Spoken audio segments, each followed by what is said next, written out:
사도행전 22장 17절부터 21절까지입니다. 한 구절 한 구절 읽겠습니다. 후에 내가 예루살렘으로 돌아와서 성전에서 기도할 때에 황홀한 중에 봄에 주께서 내게 말씀하시되 속히 예루살렘에서 나가라. 그들은 내가 내게 대하여 증언하는 말을 듣지 아니하리라 하시거늘.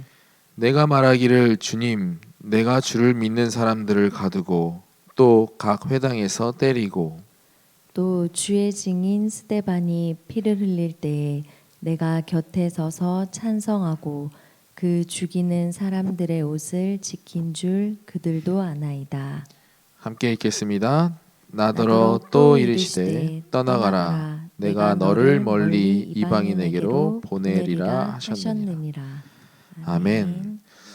하나님께서는 여러분들을 이방인들을 살릴 절대 제자로 부르셨습니다. 이번 주에 말씀을 받으면서 나는 절대 제자다가 아니라 난 절대 아니다라고 생각하시는 분들이 착각에서 벗어나셨으면 좋겠습니다. 지금 이 말씀을 듣고 있고 또 지금 새벽기도에 나와서 또 예배를 드리고 있고 인터넷으로 예배드리고 있는 모든 자들이 하나님께서 사용하실 우리가 또 쓰임받을 전도 제자인 줄 확신합니다. 하나님께서 부르신 자들을 보세요. 호렙산에서 모세를 부르셨을 때 모세의 상황은 쫓기는 수배자였습니다. 그리고 모세가 고백합니다. 하나님께서 부르셨는데 모세가 고백해요. 고백이 아니라 모세가 얘기를 합니다. 저는 혀가 둔한 자입니다. 이렇게 이야기를 합니다. 출애굽기 4장 12절에 보니까 이제 가라 내가 내 입과 함께 있어서 할 말을 가르치리라 하셨습니다. 이 말은 하나님께서 부르시면 하나님께서 모든 것을 다 책임지시고 인도하신다는 것을 우리가 확인할 수가 있는 것입니다. 우리는 거기에 도구로만 쓰이는 거예요. 도구를 누가 쓰십니까? 하나님께서 쓰시는 겁니다. 이방인들을 살리기 위해 우리를 도구로, 조금 더 좋게 말하면 절대 제자로 하나님께서 부르신 겁니다. 그리고 하나님께서 사용하십니다. 또 예레미야 1장 4절부터 10절에 보면 예레미야도 부르심을 받을 때 장면이 나옵니다. 그때 예레미야는 어렸어요. 부르실 때 예레미야가 이야기하잖아요. 나는 아이라 말할 줄을 알지 못한다고 이렇게 이야기를 합니다. 근데 7절에 여호와께서 이르시되 너는 아이라 말하지 말고 내가 너를 누구에게 보내든지 너는 가며 내가 내게 무엇을 명령하든지 너는 말할지니라 그랬습니다. 그리고 8절에 너는 그들 때문에 두려워하지 말라. 내가 너와 함께하여 너를 구원하리라. 나 여호와의 말이니라 그랬습니다. 뭐 한다고요? 함께 하신다고 그랬어요. 그리고 9절에 보니까 여호와께서 그의 손을 내밀어 내 입에 대시며 여호와께서 내게 이르시되 보라 내가 내 말을 내 입에 두었노라 그랬습니다. 이것이 하나님의 부르심의 성격이에요. 여기 성경 속에 나와 있는 인물들만 부르셨을 때 이렇게 성격을 띄우신 게 아니라 하나님께서 우리를 부르신 것도 마찬가지로 똑같은 성격을 띠고 있는 겁니다. 근데 우리가 무엇이 두려워서 절대 제자로 쓰임받지 못한다고 착각을 하고 있을까요? 이건 착각이에요. 하나님께서 하신다는데요. 말씀을 들으면 들을수록 하나님께서 하시는 것이지 내가 하는 게 하나도 없더라고요. 모든 것을 우리 절대 제자를 위해 하나님께서 모든 것을 행하고 이루어 가실 줄 믿습니다. 그냥 부르시지 않고 항상 8절에 보셨듯이 함께 하시고, 또 9절에 내가 내 말을 내 입에 두었노라 그랬습니다. 그러니까 이방인들을 살릴 절대 제자로 부름받은 여러분들에게도 동일한 은혜가 있기를 바랍니다. 있을 것입니다. 저는 확신합니다. 그래서 그 믿음을 가지고 우리가 절대 제자로 쓰임 받기 위해서 나가면 됩니다. 그러면 예수님께서 또 어떠한 자들을 부르셨는지 한번 보겠습니다. 예수님께서 제자들을 부를 때 자격이 없어 보이는 자들을 부르셨어요. 절대 제자가 되지 못할 것처럼 현실적으로 봤을 때 그러한 자들만 거의 부르셨어요. 베드로 보세요. 또 안드레, 야고보, 요한, 어떠한 사람들이었냐면 그냥 바닷가에서 물고기만 잡던 사람이에요. 배움이 뭐가 있겠습니까? 아무것도 없는 그 어부 출신들을 예수님께서 부르십니다. 그냥 나를 따르라. 내가 너를 사람 낚는 어부가 되게 하리라. 그 말에 베드로가 의문을 가졌다면 예수님의 제자가 아니었겠죠. 의문이 없었어요. 그냥 내 모든 것을, 내가 가지고 있는 재산 모든 것을 다 버려두고 따라갑니다. 또 그리고 야고보와 요한은 심지어 아버지까지 버리고 또 같이 일하던 사람들까지 버리고, 이 버렸다는 말이 진짜 뭐 내팽겨치고 그런 말이 아니죠. 버리고 예수님을 따랐던 겁니다. 우리가 여기서 보았을 때 뭐하냐? 우리가 가지고 있는 모든 동기, 기준, 우리가 또 하나님보다 더 좋아하는 우선순위들을 다 내버려두고 우리가 예수님을 따라간다면 예수님께서 우리를 통해서 세계복음화를 이뤄나가실 줄 믿습니다. 마태도 마찬가지예요. 마태는 당시에 세리였습니다. 세리라는 것은 뭐냐면 로마의 세금을 대신해서 받는, 어떻게 보면 일종의 돈 뺏는 깡패였어요.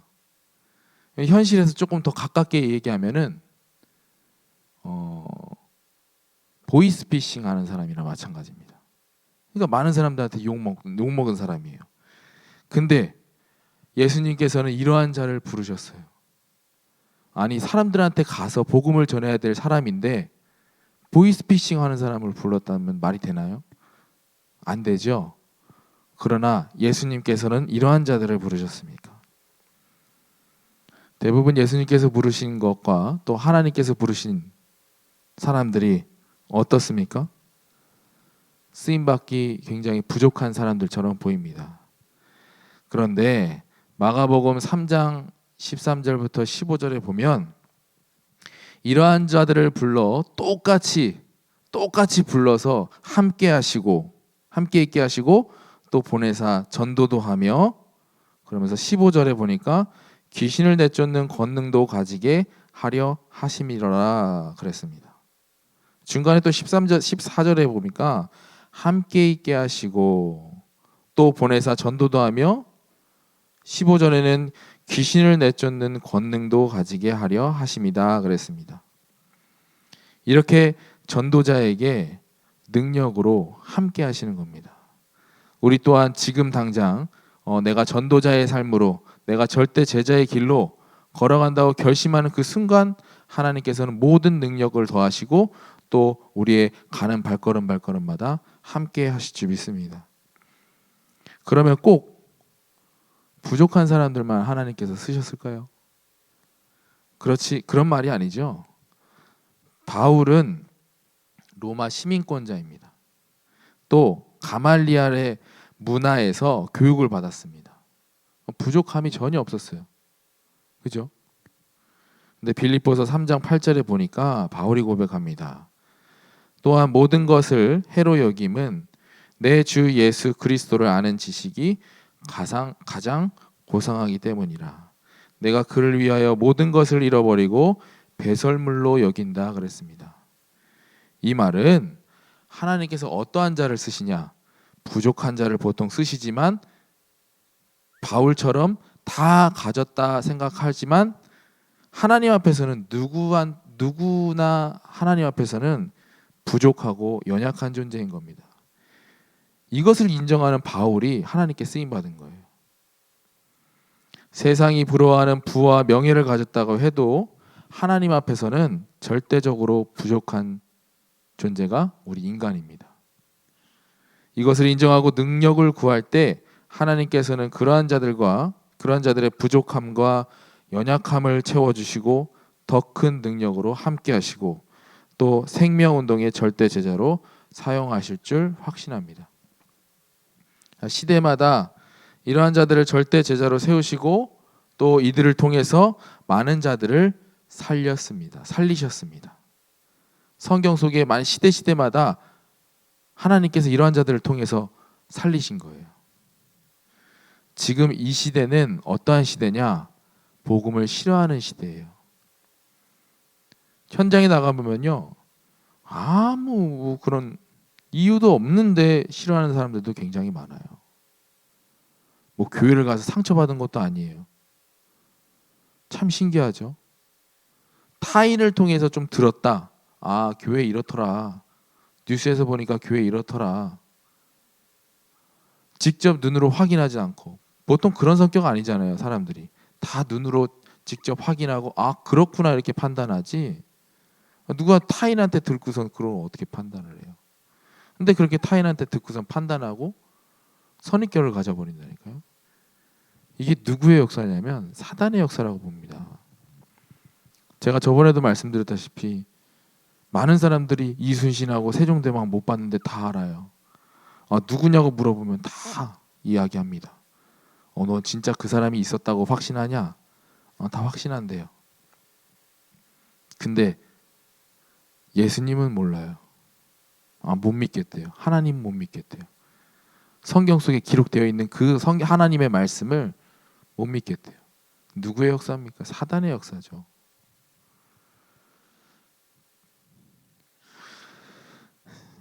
세상을 살릴 최고의 복음인데 싫어하는 시대가 되어버렸어요. 어제 윤종현 목사님이 말씀하셨잖아요. 동성애자. 그들은 복음을 싫어합니다. 왜냐? 복음은 동성애가 틀렸다고 말하니까요. 그들의 가장 큰 문제는 말씀 들었다시피 동성애보다 문제를 깨닫지 못하는 게 가장 큰 문제입니다. 그들이 그러고 있어요. 또 지금 시대는 어떠한 시대냐? 복음 아닌 다른 것에서 답을 찾으려고 합니다. 답이 없는 곳에서 답을 찾아요. 한번 시간 나실 때 한번 깊이 묵상을 하시면서 나에게 있는 문제, 또 세상에 있는 문제를 한번 내 생각대로 한번 답을 찾아가 봤으면 좋겠어요. 깊이. 이 문제는 이렇게 해서 문제가 왔구나. 그럼 그 문제는 이 문제에서 파생이 됐구나. 이 문제는 또 이 문제에서 파생이 됐구나. 계속 꼬리를 물고 가면 답이 있나요? 없어요.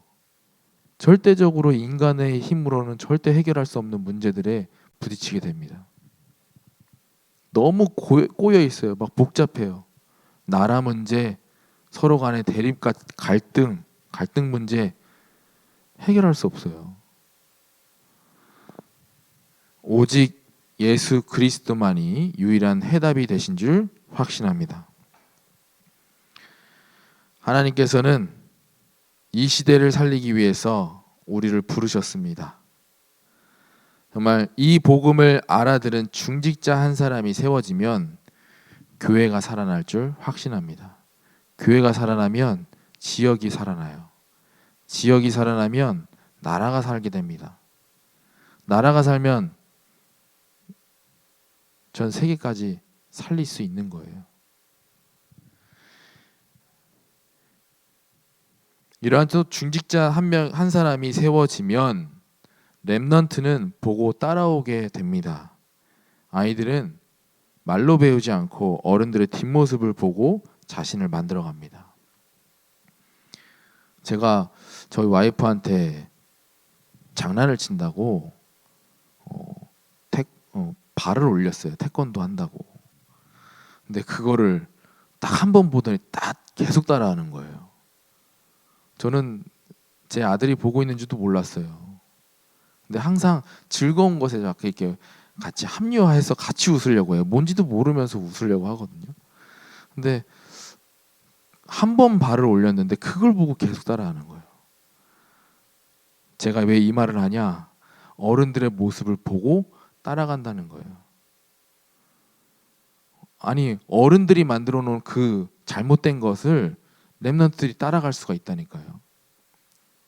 청소년들이 따라간다니까요. 그러면은 가해자는 누굽니까? 어른들이에요. 피해자는 누구예요? 아이들이에요. 근데 결국에는 우리 어른들도 사실상 어떻게 보면 피해자예요. 왜요?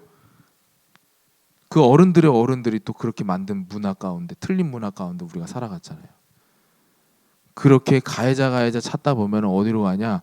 창세기 3장에 나타난 그 사단에게 갑니다. 그래서 우리의 주적은 사단이에요. 우리의 씨름은 혈과 육이 아니라고 하잖아요.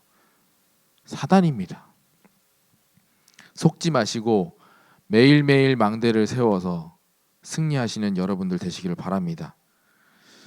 근데 중직자분들이 이렇게 깨어서 이방인들을 살릴 절대 제자의 대열 속에 함께 동참하는 캠프가 되셨으면 좋겠습니다. 이제 곧 있으면 캠프 기간이 다가옵니다. 또 5인 1조 중심으로 해서 계속해서 전도 캠프를 하려고 지금 진행 중에 있습니다. 이 가운데 우리가 정말 마음을 담고 하나님께서 절대 제자로 부르신 것을 확신하시고 정말 믿음 가지고 함께 전도 운동, 생명 살리는 운동 함께 동참하셨으면 좋겠습니다. 왜 동참하시냐? 어차피 우리가 동참하지 않아도 하나님께서 하셔요.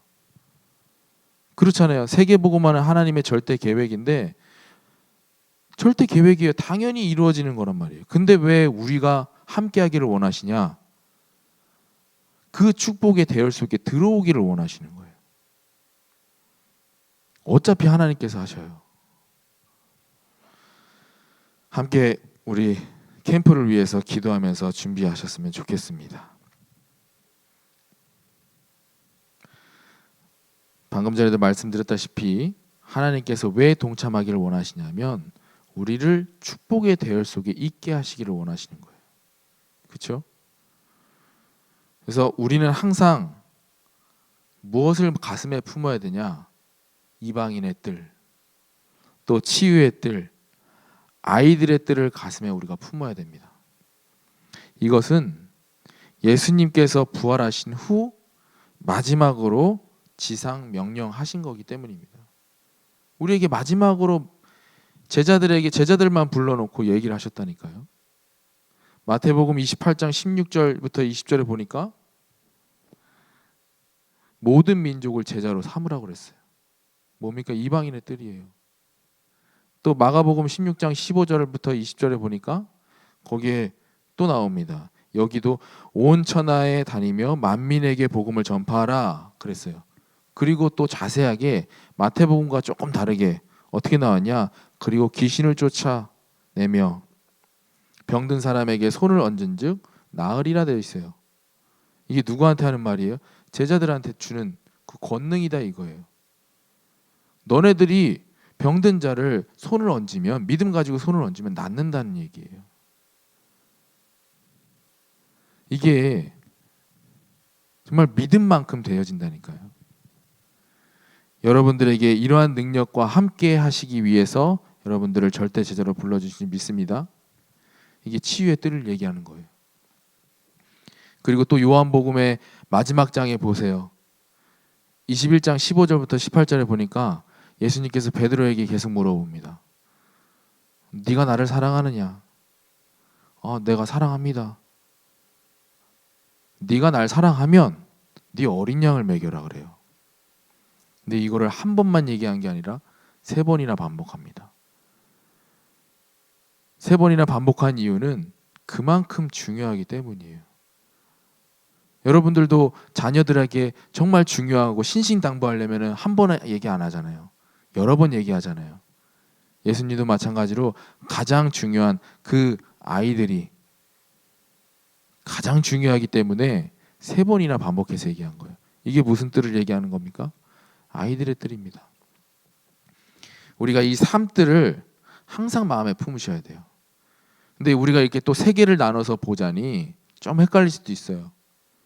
그럼 우리가 통합해서 우리가 볼 수 있는 말씀 구절이 있습니다. 사도행전 1장 8절 우리 너무 잘 알고 있죠. 오직 성령이 너희에게 임하시면 땅끝까지 증인이 되리라 이렇게 말씀하셨습니다. 그러니까 어떻게 하면 삶들을 갖고 누리고 만들 수가 있냐? 딱 한 가지만 기억하시면 됩니다. 증인이 되어라 이렇게 명령하지 않으셨어요. 증인이 되리라 이렇게 얘기하셨어요. 이거는 자동으로 된다는 얘기예요. 그러면 조건이 있습니다. 이 될 수 있는 조건이 있어요. 증인이 될 수 있는 조건이 있어요. 그것은 앞에 보면 오직이라는 단어에 우리가 집중해서 볼 필요가 있습니다. 오직. 오직은 뭐예요? 오직은 두 가지가 없어요. 아니, 두 가지가 아니에요. 한 가지입니다. 근데 오직인데 뭐에 한 가지가 돼야 되냐면 오직 성령이라고 그랬어요. 여러분들이 오직 성령이 여러분들 마음속에 충만하면 여러분들에게 권능이 주어지고 땅끝까지 증인으로 하나님께서 사용하실 줄 믿습니다. 그래서 세상이 가장 싫어하는 그 오직을 여러분들 오늘 마음에 품으시고 그 오직을 위한 삶이 오늘 하루가 되기를 주의 이름으로 축원드립니다. 오늘 오직으로 답 내시고 또 오직의 집중 속으로 들어가시는 절대 제자가 되시기를 주의 이름으로 축원드립니다. 기도하겠습니다. 하나님, 무너져가고 있는 이 시대에 복음이 듣기 싫어서 정말 재앙 가운데 임한 이 시대에 하나님께서 우리를 전도 제자로 불러주신 줄 믿고 감사를 드립니다. 하나님, 성경 속에 있는 모든 하나님의 함께하심과 또 권능이 우리 전도 제자들에게 임할 수 있도록 축복하여 주옵소서. 살아계신 주 예수 그리스도의 이름으로 기도드렸습니다. 아멘. 지금은 우리 주 예수 그리스도의 은혜와 하나님의 크신 사랑하심과 성령님의 내주 인도 역사 성령 충만하심이 이방인들을 살리기 위한 절대 제자로 세워지기를 원하는 우리 늘 좋은 교회 성도님들 머리 위에 또 온라인으로 인터넷으로 함께 참여하고 있는 모든 성도님들 머리 위에 또 가정 위에 현장 위에 지금으로부터 영원토록 함께 있을지어다. 아멘.